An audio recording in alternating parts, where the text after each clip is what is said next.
come. Do they know what's up? Oh, I bet. Definitely. They're like cats. They're like, all right.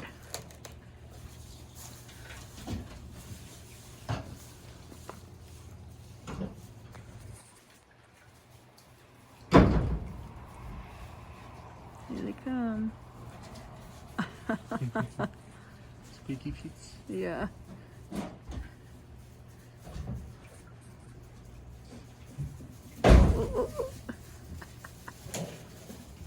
They heard they were waiting. Oh, what's up, bro?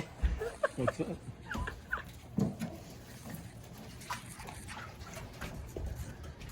Oh, they can get right in there.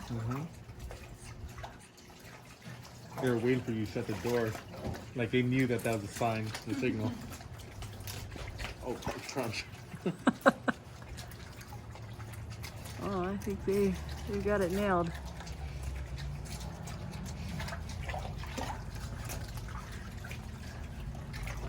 So they're gonna get released Wednesday. Yep. Where do you take them? So the ones that we have are being released over by Whitefish Creek. And then these ones are being released. They were going to be at Alder Springs, but that 242 is closed because of the fire. So I think we have a different site now. But it's over on BLM land. Oh, cool. Yeah, they look like they're ready.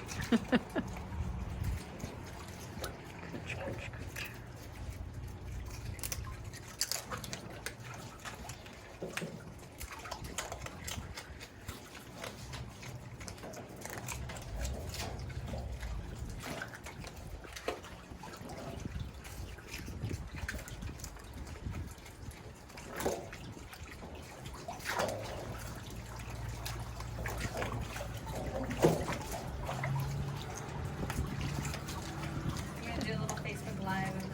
Yeah.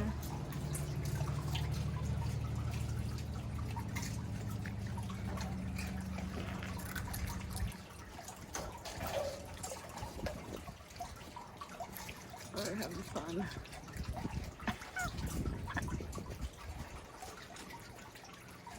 I'm glad I have the camera. I can't even see it and I'm too short. Here, I do.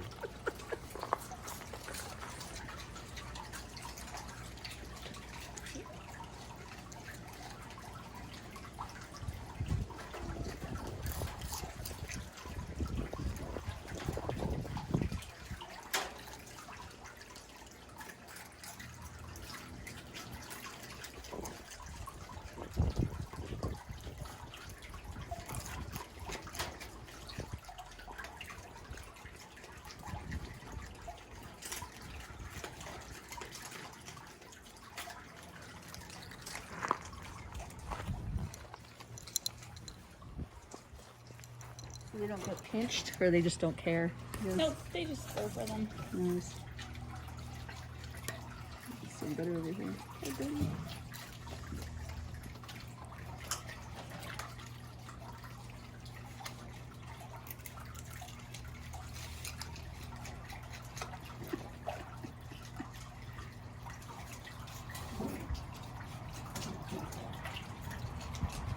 Oh, hi, bud.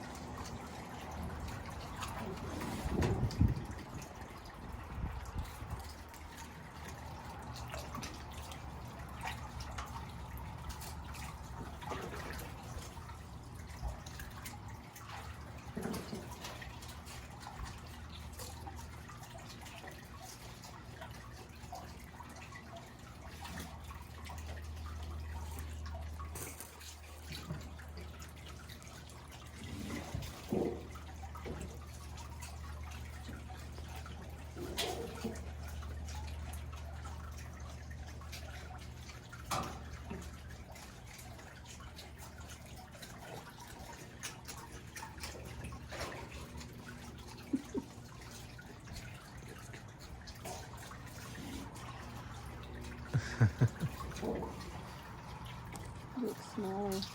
Yeah.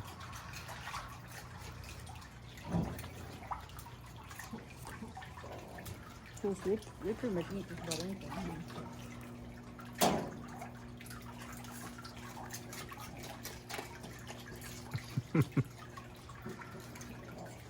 Yeah, so we've been feeding them crawfish, fish, live fish when we can get it, but otherwise frozen fish. that was donated from the hatchery. Cockroaches. Oh, wow. Nice. Live cockroaches.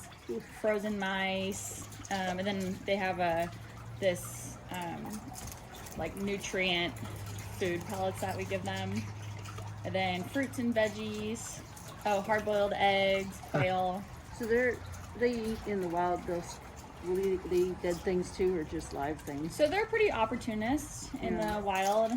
Those that live more on like urban areas, that's kind of why you see them eating out of trash cans and stuff like that. But in the wild, they're very opportunistic. They'll, eat insects and by riverbeds, a lot of the little bugs and stuff like that are in those areas. And then crawfish, that's why we're kind of getting them accustomed to hunting for them. Small fish, small mammals. Sometimes they'll take eggs. Oh. That's why they're so successful. So whenever we feed them, we'll usually hide the food in their enclosure, or we'll put them in boxes and kind of make it tight and hard for them to get out. Yeah. Yesterday we did pumpkin enrichment, where we carved the pumpkins and filled it with ice and quail, and they really liked that. Oh, nice. They had to figure out how to get the pumpkin open. That's awesome. That's pretty smart.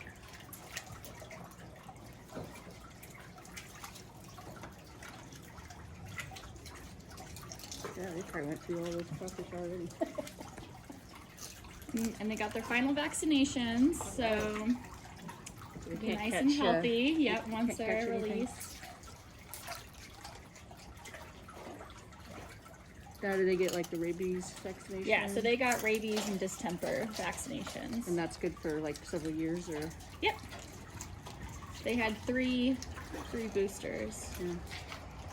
So kind of like your cat or dog would get. So then after that, are they just kind of like, there's not really a way to re-booster them? is it? Yeah, no. So at least for the next few years, they'll be good, not spreading stuff around. And so they'll probably stay together for a little while after their release, probably over the winter, and then once they're reached maturity, they'll kind of go off on their own and create their own little territories. Is that a mix of male and female in there, or? Yep, I think we've got both males and females in here, but they were from separate litters originally.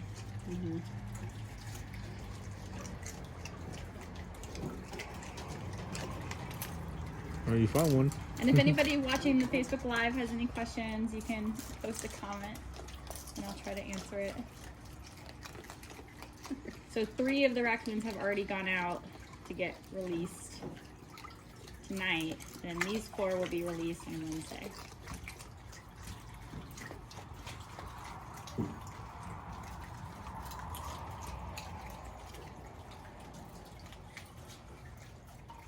Then we'll do a lot of cleaning. Yeah.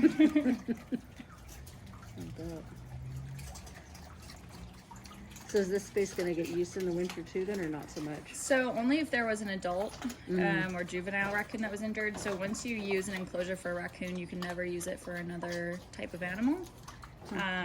Unless it was like all stainless steel, which is actually what we're fundraising to build. Right. And that's because they do just carry like their own types of diseases and parasites and Yeah.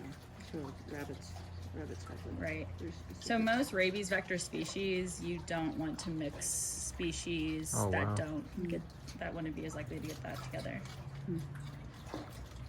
But you can use it for other raccoons and stuff that come in. Yep. That's it. Yeah, so we'll use this for raccoons next season, but this will always be a dedicated raccoon enclosure. The stainless steel is because you can like bleach it and stuff, Yeah. It's way easier to clean than wood. Yeah. for sure. So wood is obviously easier to build, but stainless steel will be much easier to clean and more long lasting. So all of the mammal enclosures that we're fundraising for will be built out of steel structures with metal. And then the wood ones that you see going up are mostly for birds.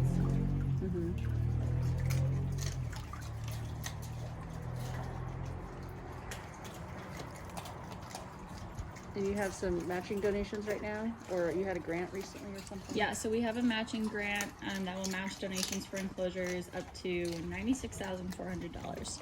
But we have to reach that match in order to get that funding. So that's why we're trying to do like the naming opportunities and stuff like that. Okay.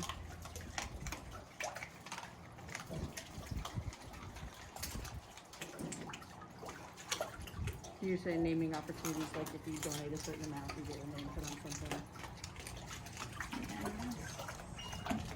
Yeah, so basically it starts at, I think it's starting at like $1,000, and that would be to name like a raptor hutch, or we have donor boards inside the hospital that we'll put up. And then it goes all the way up to like, I think we're doing $50,000 for the raptor enclosure, the flight enclosure. But it could be like a quote or naming on behalf of somebody else or of your family or a business. We got our first one for that songbird enclosure. You can see the plaque on it. This guy did it on behalf of his brother. So that was our first one. That one was $5,000, which is awesome. So yeah. I can get you the name of the business manager with the IDW, and you can ask, like the other ones that like Kentucky does that, which I don't know exactly what it's for, but the amount, but that's something that you can request on behalf of. Oh, cool. But you can also request directly, and if you say a specified amount, so you can request that and it's a yay or nay or something. Oh, okay.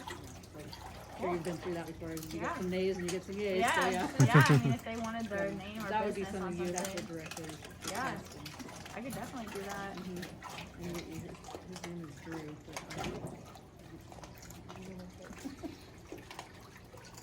Cool, thank you.